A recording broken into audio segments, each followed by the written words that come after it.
Welcome back to another deal of the week breakdown. I'm super excited to talk to you guys about this property because this is honestly one of my best deal structures to date in just the way that I was able to do the negotiations and really set everything up for my client.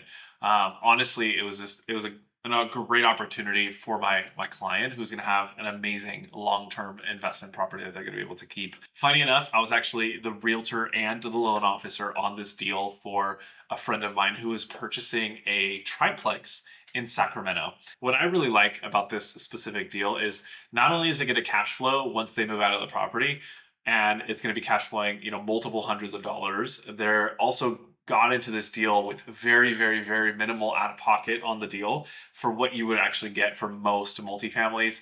And I'm very surprised at how much money we actually negotiated back. Plus, the house even over appraised. So, I'll talk to you guys about this deal. Honestly, I just really want to just jump right into it on buying a primary residence. And you guys know that if you've watched my other deal of the week videos, I talk about buying one new primary residence every single year. It's exactly what I was telling my client to do in this situation. Buy this house, move into it for the first year.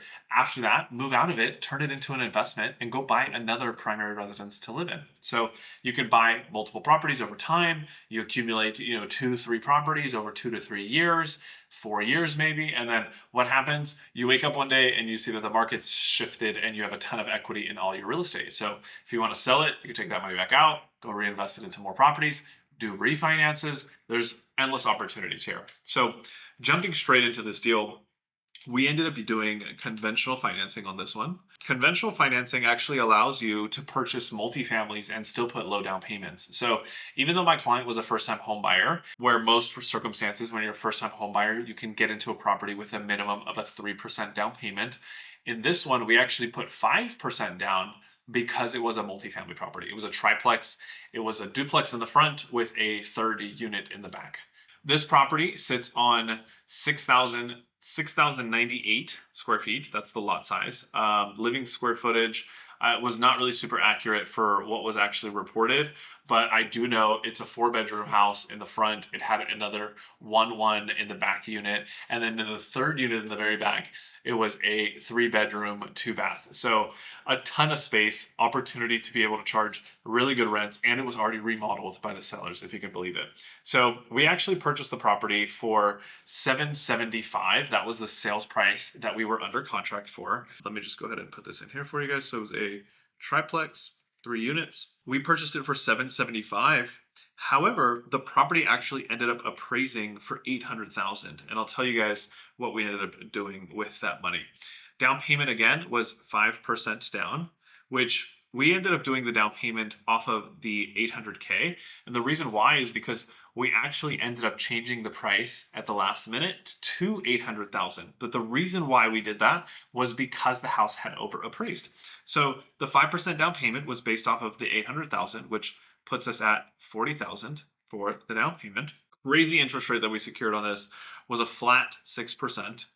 One, because we leveraged the credits that the client was able to get. And two, we ended up buying down the interest rate to get it to that point. The next thing here was 30-year fixed. So of course, stayed at a 30-year fixed mortgage. That way we don't have any changes. Principal and interest puts us at $4,556 with 58. Oh, I cannot write. 58 cents.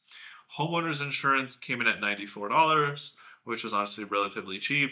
Property taxes came in at $797, which is on the higher end.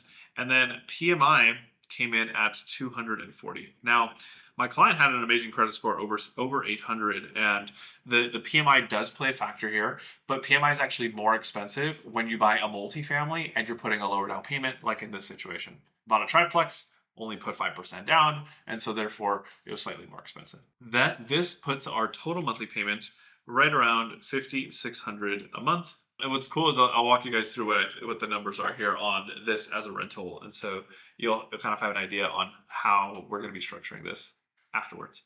Total closing costs on this came in at $32,000. 32,758 was our number. And we ended up getting $23,000 in seller credits. So Amazing, amazing, amazing. We ended up doing the $23,000 in seller credits, which covered, pretty much a huge chunk of what was on these closing costs. But we really wanted the 6% interest rate to be able to cash flow more. And then we still got adjustments and other credits, which was huge, of 6507 with 23 cents. And so those two numbers came in all together for an out of pocket of 43,000 and 251 with 19. 40 grand, 43 grand out of pocket. So we're only $3,000 over what the down payment was on this deal. But we got the $23,000 in seller credits. And then what we did when we increased the price is we went up on price to $800,000, and we got the seller to give us an invoice towards contractor paid items at closing. This is a strategy that I love using because almost nobody knows that it's even possible and that we have the ability to do this, where we basically are getting the seller to pay for the things that you want done to your house. In this situation, this client wanted to get a brand new fence. We were going to be doing brand new fencing work around the entire house.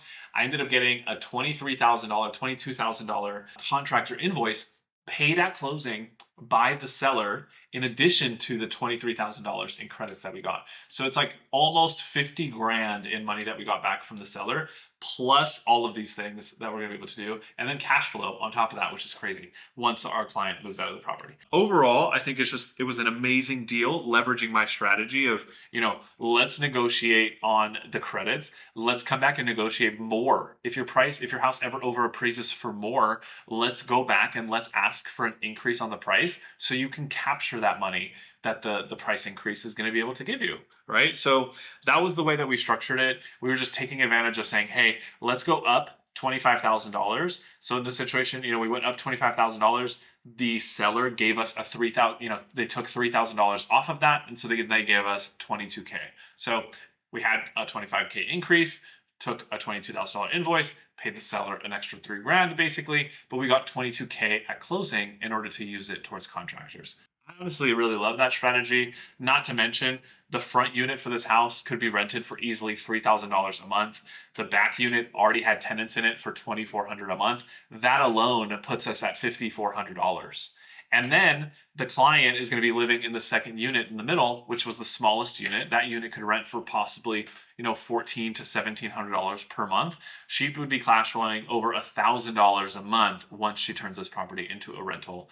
After moving out in the first year. I can't, you guys can probably hear the excitement for me because I was just like, I love the way that we can structure deals this way. And it's something that people they don't have experience in doing it because you don't have the expertise in seeing how deals like this can be structured, where we can really, really maximize your savings. We can get a ton of money out of the sellers and be able to just leverage it to save you more money out of pocket, leverage it to bring your closing costs down. So we can do what? We take that money, we put it into our pocket, we save it to put it into the next deal, and then we buy one new primary residence every single year. I hope you guys found this deal of the week informative. It's probably one of my favorite deal of the week videos that I've done in a while, just in the way that we structured the deal. And yeah, if you guys need help on structuring deals in a similar fashion, or if you ever need a second set of eyes, I am here to help you guys out.